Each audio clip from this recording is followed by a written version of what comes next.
Welcome to the Wanna Grab Coffee podcast. Today we discuss how to flourish through building exceptional personal and professional relationships. We talk about relationship dynamics in the workplace and why it is so hard to build friendships as we get older. Finally, we discuss the idea of active constructive responding as a way to exponentially increase the relationships with those around you. Thanks for joining us today, and don't forget to hit the subscribe button or reach out at hello@wannagrabcoffee.com.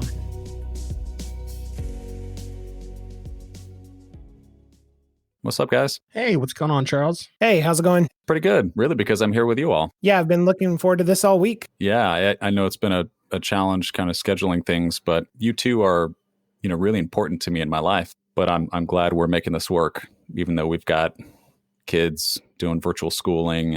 And that's actually kind of the topic of discussion today. We're continuing our series talking about PERMA-V. And we're at the stage where we're talking about R for relationships. I don't remember when this dawned upon me. I think I was reading something. It was like a Harvard study. It's one of those longitudinal ones. So like they tracked people over their lifetime. So very, very long thing, which is fascinating in and of itself. But it was about, what are the factors that contribute most to satisfaction and happiness in life? Number one predictor of long-term happiness in life was meaningful relationships. When I read about that study, I kind of took stock of my relationships in my life, personally and professionally, and I found it to be quite lacking, actually. It's an area of my life that I had neglected for one reason or another, and I became really intentional about trying to acquire new relationships and deepen existing ones. And I found it to be very, very difficult for me. And so I wanted to ask both of you, when you think about your relationships, your ability to make new ones, to deepen them, is that something that comes easily and natural to you or not? This is a really interesting topic because it seems to get, and I think there's research around this, it gets harder to develop friendships and relationships as you get older. And I think a lot of that has to do with the numbers game. When you're in, let's say, high school, you interact with hundreds of people a day because you're in all these different classes and there's different people in different classes and your school might be very large. If you're in college, there's all sorts of organizational events and things like that. We work with several people who, some went to Baylor, some went to A&M, and somehow they found each other and got married because the football team travels over there pretty frequently. And so I think you're just in proximity to a lot of people while you're younger. And then as you get older, I think maybe two things happen. You get a little bit more unique in your quirks and interests, and you're sort of more hard-coded the way you are. And then you also come in contact with fewer people. And then you throw in things that make you really busy, like having kids and things like that. And where it might take an hour to make a friend in high school and 30 minutes to make a friend in college, it might take 10 years to make a friend when you're 40.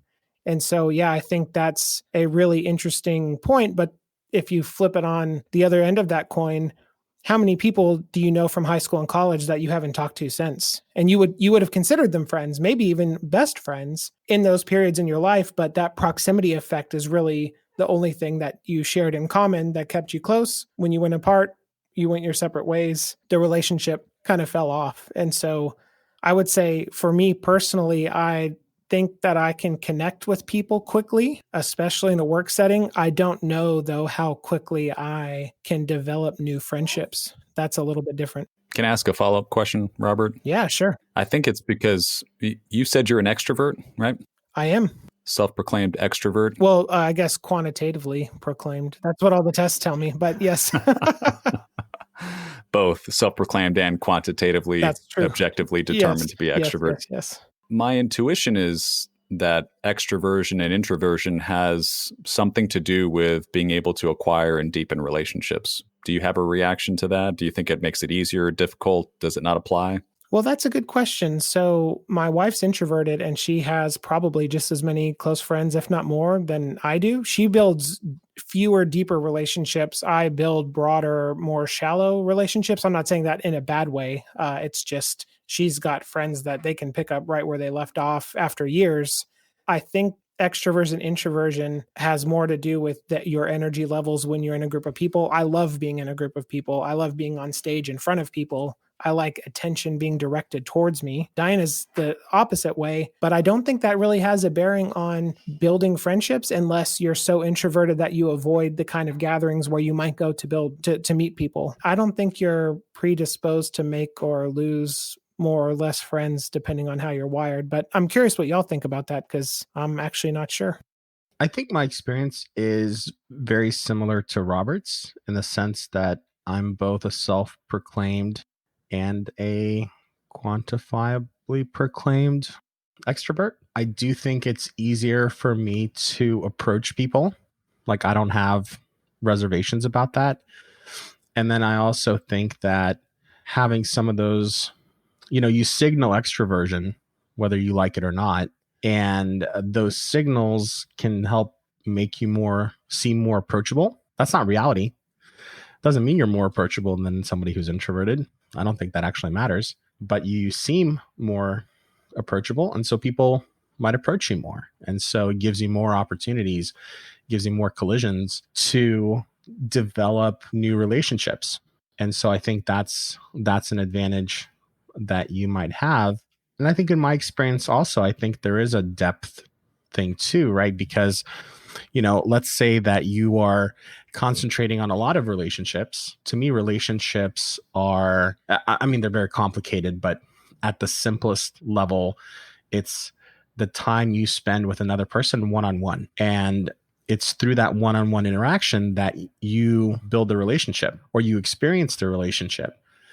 And that experience can maybe diminish your relationship. You're like, I'd like to spend less time with this person, for example, or I'd like to spend more time with this person. And if you're extroverted, you're having more collisions, more people are approaching you, you're approaching more people. I think you spread that time around across more folks.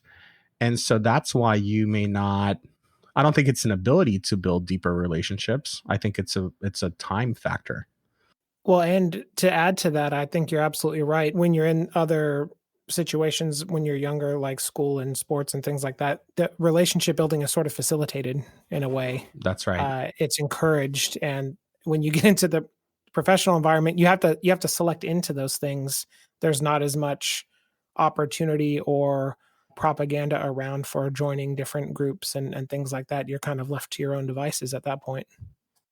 I think it's important to have at least one trusted friend relationship at work. The difference between 0 and 1 is, massive. It is the difference between being able to succeed and fail at work, dreading or being excited about starting your workday. The difference between 1 and 2 or 1 and 5, I think, is much less drastic, So I do think it is key to your well-being and your satisfaction with work to have at least one strong friend relationship. And I'll look it up, but I think the research bears that out. Yeah, I was just looking it up too. I think there was a Cornell study that says the average person now has 1/3 fewer close friends than in recent past. So in the 25 years since 1985, the average number of close friendships has declined down to only 2, according to research from Cornell University. I think there's a lot of factors that go into individual kind of maybe responses to and proclivities and struggles with relationships in general. And I think for our conversation for the rest of it, I do want to spend some time focusing on the professional side of relationships, especially because one of those things that impacts relationships at work that doesn't exist, or maybe it exists less in, outside of the work, is the power dynamic. One of the things that I started to try, what I've learned is that no matter what my starting point was, right? I'd mentioned it's like I found my relationships to be lacking.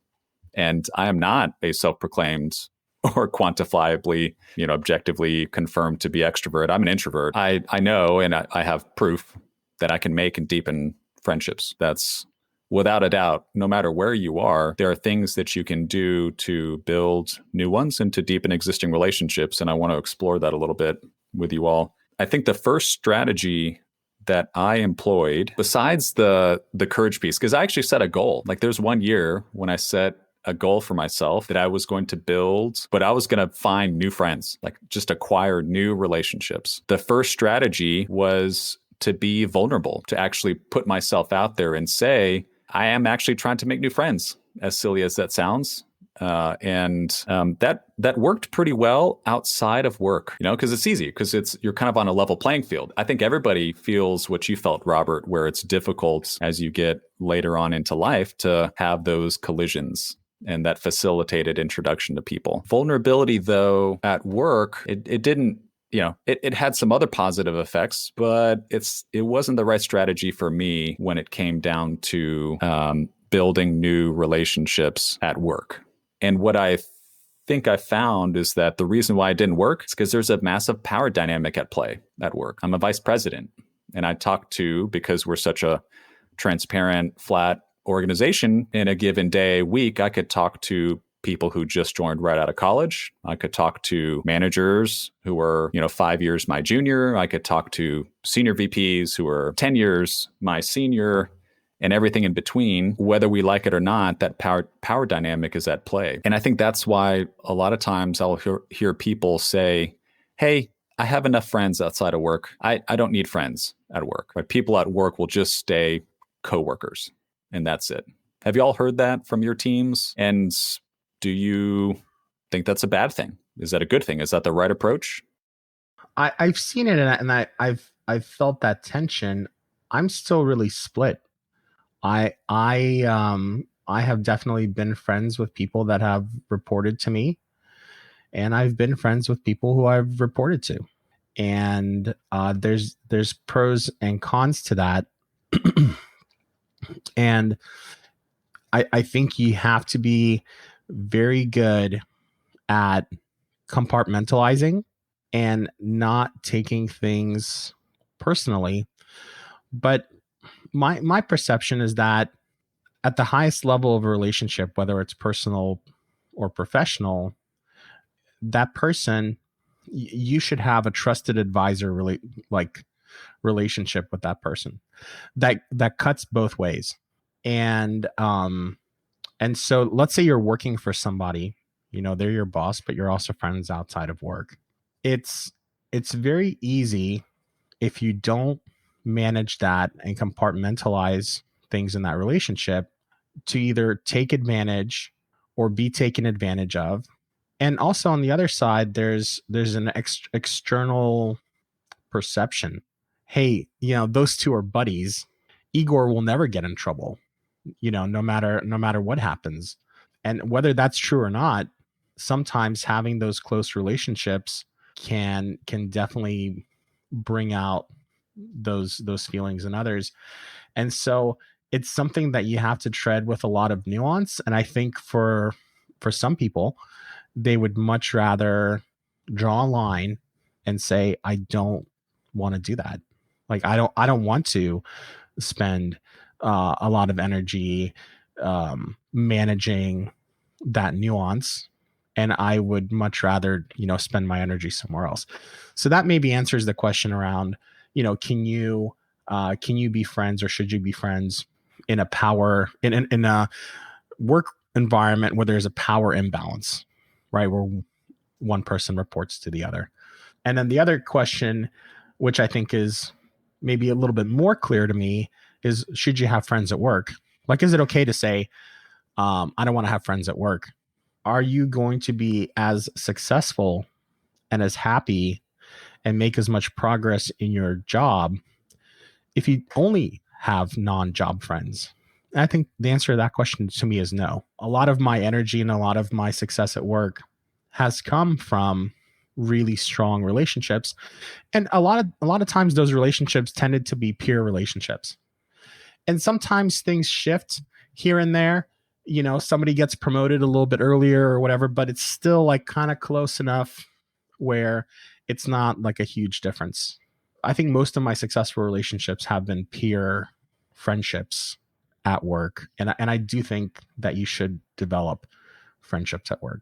Maybe not with your boss or with your direct reports, though. Let me start with the second one, which is I have enough friends in my life. I don't need to make friends at work. I don't know that I've ever met anyone who truly has more friends, like genuine friendships, than they know what to do with. I have a feeling that when you hear excuses like that, it has to do with, I'm introverted. I don't like putting myself out there. I don't really want to build strong working relationships. And so it's kind of a cop out or excuse. It definitely sounds like a cop out. It does. I could be wrong. My advice there is you must build exceptional professional relationships at work, whether you want to call that friends or not. I think you're running into a danger zone if you try to actually go into the friendship zone with people that you have role power over. A classic example is if you went to a party, Igor, with a manager that reports to you, they would introduce you as, hey, this is my boss, Igor. Right. Like there's that power dynamic is in play in social settings anyway. So I'm not even sure you can actually be friends with those you have role power over in the truest sense, but that doesn't mean that you can't have exceptional working relationships with your directs. And so I think that's just a key element of, you can call it friendship or not. I'm with you. Some of my best, longest friendships were made with people that I work with. And I think that's, especially when you get older, like we talked about before, that might be the only place where you meet other people. I think when the power dynamic comes into play, when the role power comes into play, that definitely makes things a little more challenging. I think you're right, Robert, about, like, I'm thinking through most situations. I think I've been in several situations like that where either I would introduce somebody as like, hey, this is my boss or something like that. And part of it is also like, don't say something silly here because I might have, egg on my face for whatever reason. So you've just defined then that they're different than a friend. Yeah. I want to say I have like half a dozen friends now, real friends that I used to work with, where we used to have a power dynamic relationship while we worked together. We no longer work together. As we stopped working together, our relationship deepened, and I consider those people real, true friends. No caveats, not a friend from work, none of that sort of stuff. And those are both people that have worked for me and people that I've worked for. I think in every instance, for it to like really crystallize into like a no, where you don't introduce somebody as, oh, I used to work for this person or that, even for it to crystallize like that, it did take us not working at the same company anymore. Yeah, so it's interesting because I think we have tried to define some of these different types of relationships, where we haven't talked about mentors, we've talked about peers and things like that. I think the good news is that there is a strategy that I'll share that anybody can use at any time for any type of relationship, whether there's a power dynamic at play, whether personal or professional. We've been talking about professional ones here. But this technique, it's, scientifically validated, right? This comes from positive psychology. It's actually really simple too. And so I want to share that with you all and kind of explain the technique and maybe talk through times that you've seen different flavors of this. So this technique is called Active Constructive Responding. And so it is a way to think about, how do you respond to someone who has shared good news with you? Because again, this is about positive psychology. And so the context of this is that somebody, maybe it's a friend, maybe it's a loved one, maybe it's a coworker, maybe it's your boss. They have come to you and shared some good news.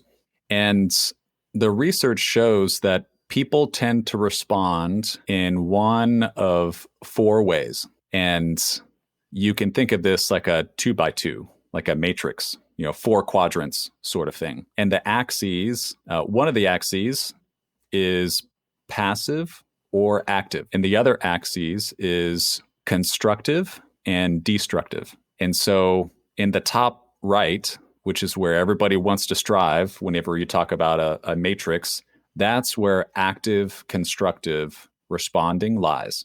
Let me tee up, or maybe ask, Robert, Igor, has somebody come to you with good news recently that you'd be willing to kind of share and talk about here? And we can explain the different quadrants through that example. Well, we did just have a very successful go live at one of our clients, years in the making. And this is sort of the culmination of a very long program and lots of planning. And it really, the business case that was around this body of work was really this piece needed to get completed in order to be fully realized. And so this win means a little bit more to the team, to the firm, to the client than maybe a typical project. Is there an individual that comes to mind that has either come to you and said, hey, we did it?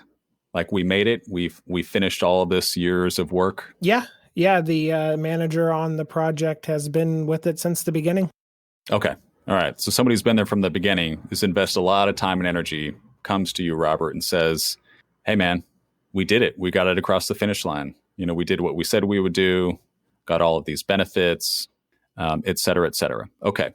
So let me walk through 4 different ways that you could respond, Robert. And then let's see how you actually responded, which might be fun and interesting. One way to respond is active destructive. Well, you got it done, but it should have been done a month ago and you missed a couple of things. And why are you even telling me this right now? Because, we still have a warranty period in front of us. So get back to work. Man, that was really good. I was not expecting you to hit that spot on. But yeah, that is clearly going to squash that person's positive emotions. Right? It's going to diminish the success that they felt. And clearly that can harm that relationship. Now, the vast majority of people, I think the 3 of us encounter, would never say things like that. Can we linger on that? Because I do want to dig into what you just said. Yes, you wouldn't go as extreme as I went, but I have seen especially professional situations where there's some good news to be delivered, or you finally got over this hump. You solved this really hard problem that you were thinking about for a long time. And you feel really good. You want to go share it. And it's kind of like, hey, I got a B+ on this test. Well, why wasn't it an A? And you're always trying to find something where it didn't quite meet some imaginary standard that just happens to be 1.5 times whatever the person brings to you. And I think we can inadvertently fall into that active destructive, even if it's not as overt as I was just now. That's absolutely right. That's the immigrant parent method. Which is something that you know a little bit about, I think. Yeah, nothing. You got a A. Why is it not an A+? All those sort of things. I mean, that's very, very common in immigrants. I got that growing up. Yeah, and this is good because there is a spectrum here, right? It's not just a light switch. So there's a spectrum of destruction that you can do. And you can do that passively too. And so let's think about the passive destructive way to respond to that. Hey, did you get my email about this other thing that I need from you? Sort of changing the subject or focusing on something that I need versus acknowledging the win or the positive emotions of who's coming to you. Is that really what that means? Yeah. Okay. Yeah. That is right. It's very, well, it's not very subtle, but you just flat out really ignore the thing that they are excited about, right? And you make it about something else. And I think a lot of people may respond in that way if they're not paying attention, so that's why it's more of a passive thing, just being busy, right? And not paying attention and picking up on body language and some nonverbal cues about the other person can make us very easily fall into that category, right? Where it's just like, oh, we're just not paying attention. We didn't realize that manager was super excited and that we should linger on that. We just wanted to get on to the next thing. And I think when I think about how I respond, I very often respond in this next category, which is passive constructive. So it's passive constructive. So Robert, you want to take a stab at that? Hey, good job. Thanks for letting me know. See you Monday. Yeah, right. It's in the affirmative, right? Like you acknowledge it, but probably don't give it the space and focus and attention that person really wants or needs at that time. And so it's definitely better than, well, hey, you made all these mistakes along the way, so let's not get too excited. But it's not as good as it could be because it definitely has this sense of, let's just shut it down. Or, hey, nice job, period. Let's move on. And so this is where I think we all have work that we can do to move into this active constructive space. And so, Robert, back to you. What would that look like in this situation? Hey, great job. I know you worked really hard on this. You and the team really crushed it here. I knew from the beginning that you would be able to absolutely destroy this project. You proved me right. You made me look really good. Thank you so much. Job well done. And it's been a pleasure to see you grow your career on this long project. And it must feel really great to finally have this behind you. And it's something that you'll remember and draw back upon for the rest of your career. That was pretty good because you acknowledged what you thought that they were feeling. I think you can go one step further, Robert, above and beyond that.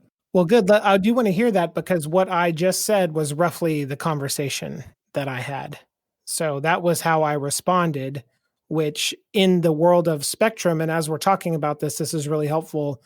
It's somewhere maybe 75% on active constructive, but I do, as I was thinking about this exact conversation, thinking about your description of it, I think there is more I could do in the future. So I'm really excited to hear what you have to say here. The simplest thing that I can offer to really kind of crystallize in any situation, what does active constructive responding mean? It's really about helping the other person, like this manager that you were talking to. You want to get them to relive the good experience that they had. Does that make sense? So it's like, hey, they experienced this good thing at some point in the past.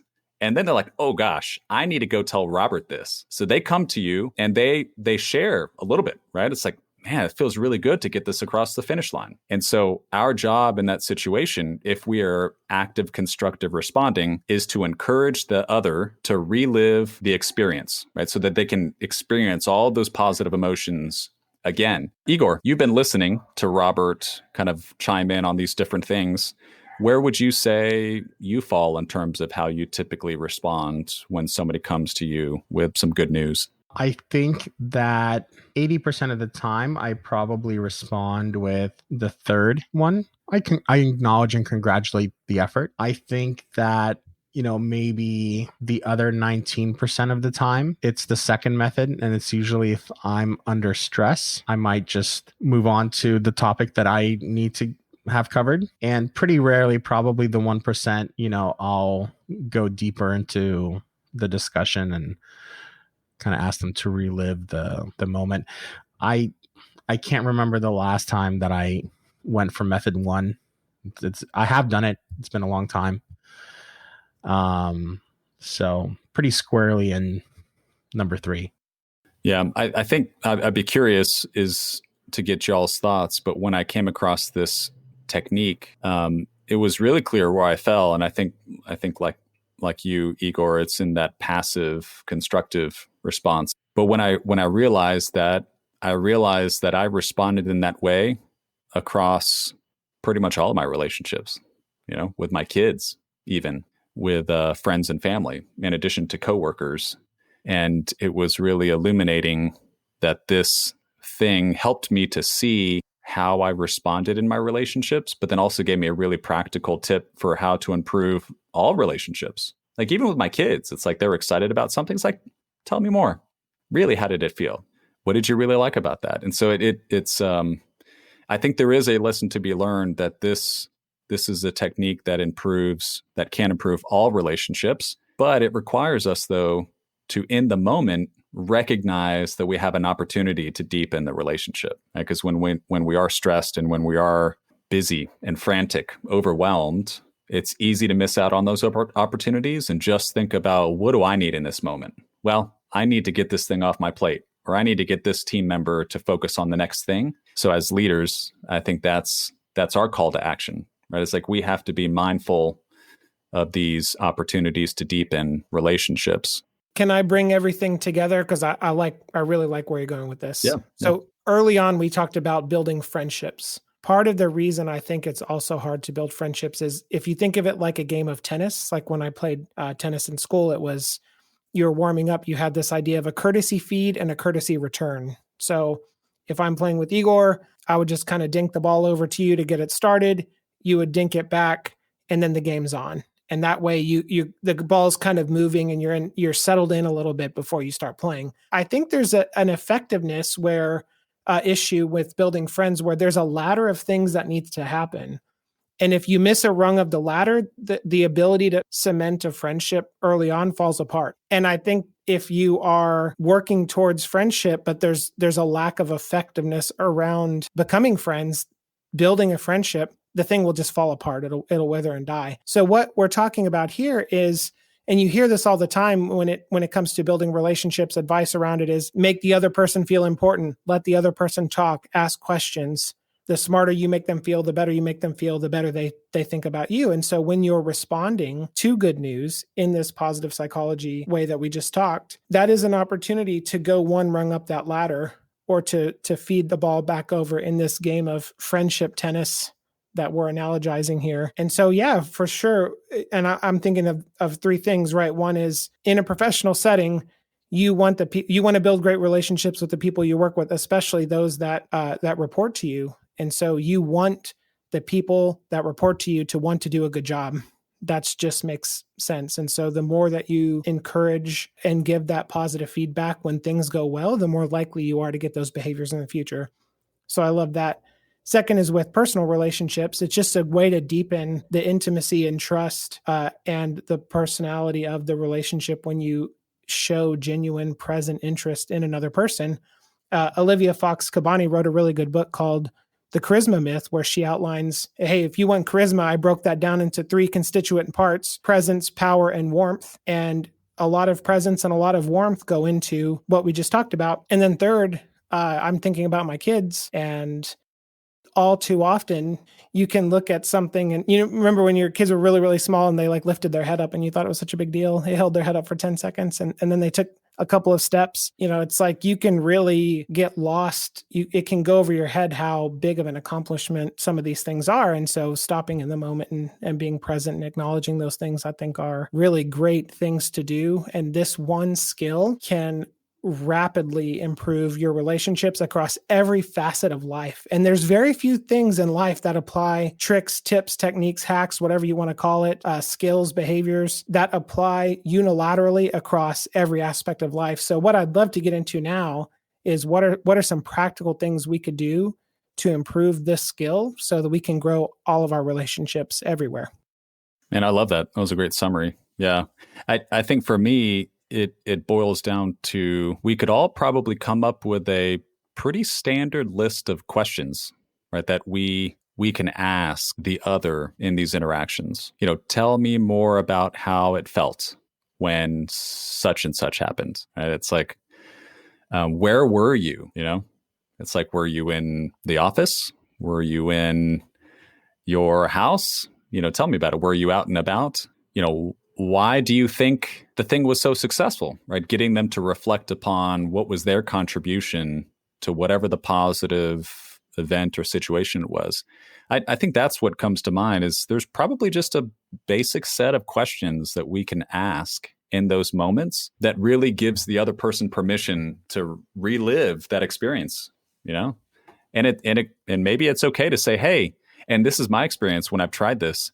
Sometimes it takes a little bit of encouragement. People are not used to reliving these positive experiences, right? And so when we ask these questions, it may fall flat and you might not get enough, but that's why having kind of a few questions that you can kind of continue to offer to get them to say, hey, look, I'm willing to pay attention here, right? Like it's okay to relive this, right? To share this, together in this moment. Yeah, I think that's my thoughts. Maybe across 3 dimensions then.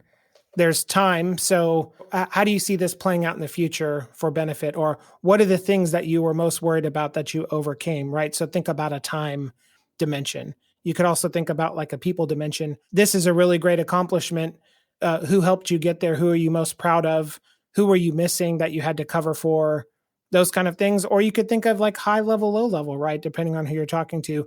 What are the 3 hardest things you had to overcome? Or what are all the pieces that had to come together to make this work? Or, hey, where does this fit into the bigger picture? How is what you're doing going to move the needle forward in the organization or whatever it might be? And so those are a few, if you think of time dimension, people dimension, and then elevation, could help inform how you ask those questions. And then, yeah, I think definitely prod. We talked about this with gratitude. There's a natural aversion to brag. And I think part of that is it's beaten out of us as young kids. You go to who you think is a friend with really great news and they respond poorly, either through jealousy or disinterest, or they weren't paying attention or whatever. And so I think, yeah, what a great gift to give to the people around you, which is the ability to brag and not be judged, but be encouraged. I love it. This is good. The good stuff. Thank you. This is a really important conversation about an important topic that we face at work. Strong relationships are the fundamental core of humanity. And without relationships, we don't succeed. And so relationships at work, relationships outside of work, and being intentional about them is so important. So thanks for bringing this topic to the table, Charles. Yeah, thank you so much. So thank you all. And for those listening, really think about somebody in your life that you can practice this active constructive responding. That's pretty easy. Low barrier of entry. If there's a positive moment that happens, how can you let the other relive it? That would be my ask of you all today. And it's completely under your control. Absolutely. Thanks, everyone. Awesome. Well, hey, thanks a lot, guys. All right. See y'all later. That's it for today. Thanks for joining, and don't forget to follow us on Twitter @WannaGrabCoffee or drop us a line at hello@wannagrabcoffee.com.